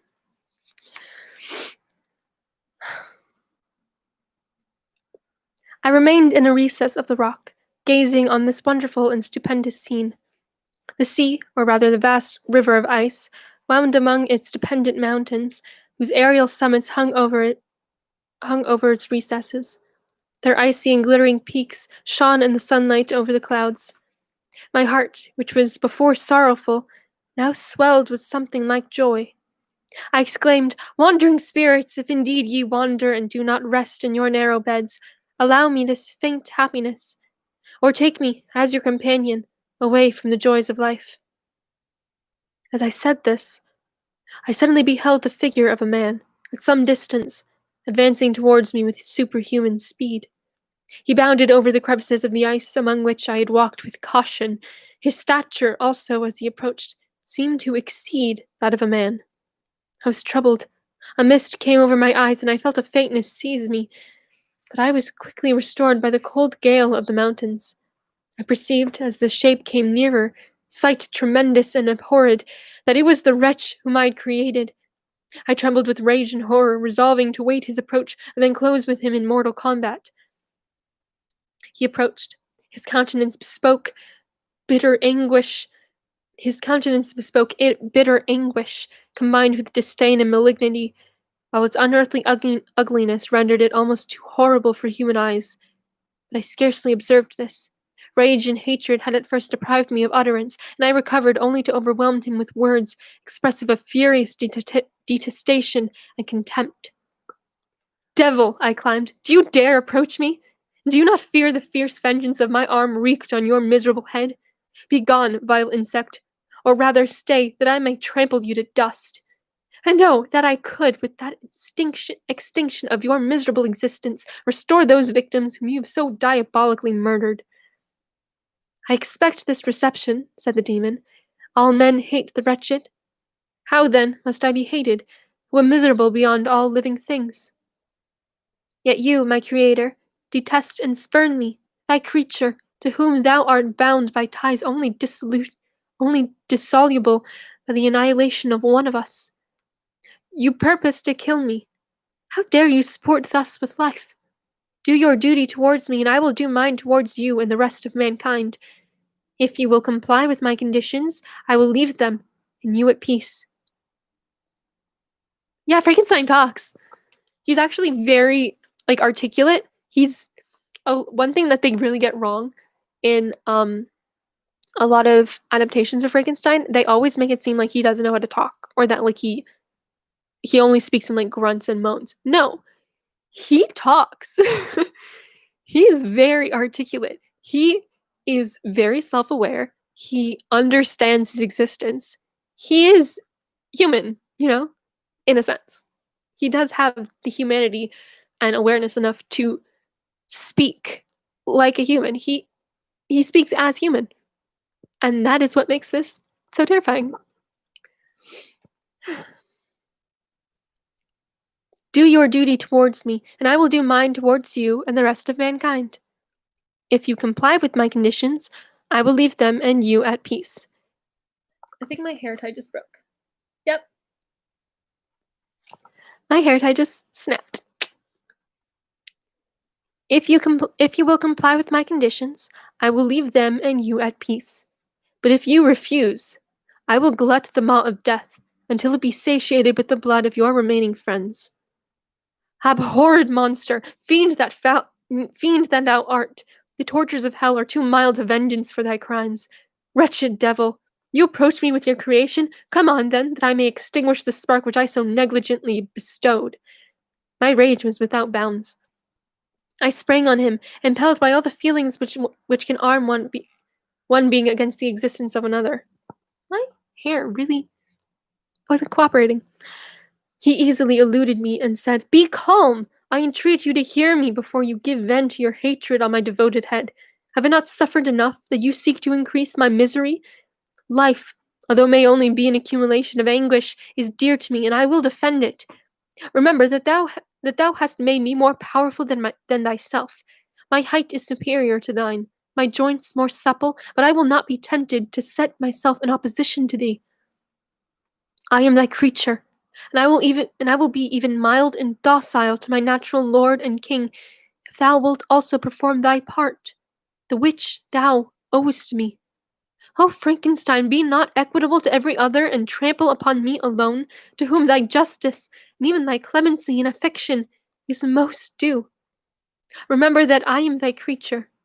I ought to be thy Adam, but I am rather the fallen angel, whom thou drivest from joy for no misdeed. Everywhere I see bliss, from which I alone am irrevocably excluded. I was benevolent and good. Misery made me a fiend. Make me happy, and I shall again be virtuous. Be gone! I will not hear you. There can be no community between you and me. We are enemies. Be gone, or let us try our strength in a fight, if which one must fall. How can I move thee? Will no entreaties cause thee to turn a favorable eye upon thy creature, who implores thy goodness and compassion? Believe me, Frankenstein, I was benevolent. My soul glowed with love and humanity. But am I not alone? Miserably alone? You, my creator, abhor me. What hope can I gather from your fellow creatures who owe me nothing? They spurn and hate me. The desert mountains and dreary glaciers are my refuge. I have wandered here many days. The caves of ice which I only do not fear are a dwelling to me, and the only one which man does not grudge. These bleak skies I hail, for they are kinder to me than your fellow beings. If the multitude of mankind knew of my existence, they would do as you do, and arm themselves for my destruction. Shall I not then hate them who abhor me? I shall keep no terms with my enemies. I am miserable, and they shall share my wretchedness. It is in your power to recompense me, and deliver them from evil which it only remains for you to make so great, that not only you and your family, but thousands of others, shall be swallowed up by the whirlwinds of its rage. Let your compassion be moved, and do not disdain me. Listen to my tale, when you should have heard that, abandon and commiserate me, as you shall judge that I deserve. But hear me. The guilty are allowed, by human laws, bloody as they are, to speak in their own defense before they are condemned. Listen to me, Frankenstein. You accuse me of murder, and yet you would, with a satisfied conscience, destroy your own creature. Oh, praise the eternal justice of man! Yet I ask you not to spare me. Listen to me, and then, if you can, and if you will, destroy the work of your own hands. Why do you call to my remembrance, I rejoined, circumstances of which I shudder to reflect that I have been the miserable origin and author? Cursed be the day, abhorred devil, in which you first saw light. Cursed, although I curse myself, be the hands that formed you. You have made me wretched beyond expression. You have left me no power to consider whether I am just to you or not. Begone. Relieve me from the sight of your detested form. Thus I relieve thee, my creator, he said, and placed his hated hands before my eyes, which I flung from me with violence. Thus I take from thee a sight which you abhor. Still, still, thou canst listen to me and grant me thy compassion? By the virtues that I once possessed, I demand this from you. Hear my tale. It is long and strange, and the temperature of this place is not fitting to your fine sensations. Come to the hut upon the mountain. The sun is yet high in the heavens before it ascends to hide itself behind your snowy precipices and illuminate another world. You will have heard my story and can decide. On you it rests, whether I quit forever the neighborhood of man and lead a harmless life, or become the scourge of your fellow creatures and the author of your own speedy ruin. As he said this, he led the way across the ice. I followed. My heart was full and I did not answer him, but as I proceeded, I weighed the various arguments that he had used and determined at least, to listen to his tale. I was partly urged by curiosity, and compassion confirmed my resolution. I had hitherto supposed him to be the murderer of my brother, and I eagerly sought a confirmation or denial of this opinion. For the first time also, I felt what the duties of a creator towards his creation were, and that I ought to render him happy before I complained of his wickedness. These motives urged me to comply with his demand. We crossed the ice, therefore, and ascended the opposite rock. The air was cold, and the rain again began to descend. We entered the hut, the fiend with an air of exultation, I with a heavy heart and depressed spirits. But I consented to listen, and seating myself by the fire, which my odious companion had lighted, he thus began his tale. End of chapter 10. Congratulations, we made it to the end of day 2 with only one casualty, and that was my hair tie. We're falling apart. Yeah. So, summary of this chapter. Frankenstein brought the monster to life. His best friend, Henry Clerval, came to visit him at his university, and they spent like 2 years recovering Frankenstein from his illness. During this time, he never saw the monster. Like, he saw the monster once, and that was at the very beginning before Henry arrived. And after that, nothing. As he was recovering, Henry was sending letters to his family explaining that he was sick, and finally, when he was well enough, he decided to write them back because Elizabeth wrote him a letter. So he wrote them back saying, like, I'm okay, I'm healthy. Just tell me when you want me to come home and I will come home. And so they do all that. Like, another year goes by where they're waiting for a letter from someone in the family to tell them when is a good time to come home. And then they get the letter, and it's the father. And Mr. Frankenstein is saying, I hate to say this because this type of news isn't something that should be said during a letter and it should be told face to face, but your youngest brother, William, was murdered. And immediately, Victor is like, I have to go home. I have to go home and comfort them because this is awful. This is terrible. So he is going home. And one thing that's really important in these chapters that I noticed is that there's a lot of descriptions of nature, just natural nature of like the mountains and the sun and the flowers and trees and like untouched nature. And that's also another theme because it's supposed to be this back and forth between the sublime, which is things created by the God that we understand, sublime, and then man-made. So the difference between those two. And that also adds to the idea of like everyone here is supposed to be mostly Roman Catholic. So like they all believe in the idea of like there was a creator and the creator made all of us. And that technically means that we are sublime. We are, the best of nature, you know.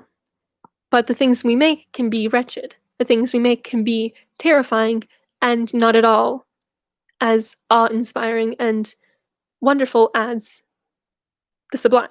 That's one of the themes. Yeah. So anyway, Victor comes home, um, and actually no, he doesn't come home yet. He stalls because he is scared that when he comes home, everything's gonna be different because it's already different. His brother's dead. Um, so he comes home. Oh, there goes my other hair tie. It's really telling me to like shut up. um, so when he's coming home, he decides he's gonna take a walk through the river where his brother supposedly died. I say supposedly, no, that it's where his brother died. And as he's walking through this, he's walking through during a storm. Pathetic fallacy. He's walking through a storm, and he sees the monster. And he immediately gets it into his head. The monster murdered my brother. Makes sense. Totally. I don't have evidence for this, but sure. And I know that I said we know who murdered him, and I know that it probably was the monster, but like, I'm on the monster's side. um, yeah. So Victor comes home. He learns that a very close family friend, Justine, is being accused of murdering William. And, they have to go to the trial and everything. And Victor's whole thing is like, he knows that Justine is innocent because he knows in his heart that it was the monster that killed William. But he knows that if he explained this whole story to anybody, they would think he was crazy because no one's ever reanimated someone. Not even reanimated. No one's ever brought inanimate objects to life using lightning. Like that, the science has not been popularized. He's the only one that's done it, to his knowledge. So, like, no one would ever believe him. So, he thought, like, there's no point in trying to, accuse the monster of doing it in front of, like, an actual court because no one would believe him. Because he didn't step forward, Justine was convicted and then sentenced to death. And then she died. And he's so racked with guilt by this because he blames himself for it that he just can't be happy. Like he can't. Everyone is just in constant mourning, and it's months pass, and they move to their other house that they have in Bellerive, I think. And as they're there, he's taken to like he just needs to explore nature, to be around the sublime, because things that are sublime fill you with, awe and wonder and happiness and like, clarity because nature is beautiful. Yeah. Keep in mind this is also written, I think during post the Industrial Revolution, I think. And Industrial Revolution is one of the reasons why the romantic no, romantic era came forward because romanticism is basically about the sublime. Yeah. So, yeah. So as he's up in these beautiful mountains, he's exploring the sublime. He's trying to find ways to make himself happy because he's like, I'm so racked with guilt and I'm grieving so much and I cannot get rid of it. Please, God, whatever spirits in the sky, let me take some happiness home with me, But when he says this, and he is on a glacier at this point, when he says this, the monster appears. And then they have this whole conversation where Victor is immediately like, I hate you and I want to crush you with my hands. But the monster is like, you created me, and then you refuse to take care of me. You abandoned me, and you think I'm not gonna have problems with that? There's so many themes I could talk about. One of the other big themes, I guess, of this book is the idea that God has abandoned humanity, which was a big thing at the time the book was written. A lot of people in Europe had the idea that we live in a godless world now. God has abandoned us. It's just us now. Ha ha. So that bleeds into Frankenstein with the idea that if Victor is the god, monster is humanity. And Victor has abandoned the monster and hates the monster and wants to destroy the monster and is also blaming the monster for all of his problems. It's a whole thing. Also, peep the foil, I guess, between Victor is technically a father to the monster, which I don't want to call him the monster, but I've seen many people refer to him as Adam. Not in the book, but like outside of the book, when people are talking about him, they call him Adam. So I'm just going to call him Adam. Victor is kind of like the father of Adam. He's the god, the creator. And if you note from Victor's own relationship with his parents, they were awesome. They were the best parents ever. They loved him, they gave him affection, they taught him, they homed him, they did everything a parent was supposed to do. Yet somehow, Victor didn't realize that's what you're supposed to do because he's practically a father. And yeah, fun times.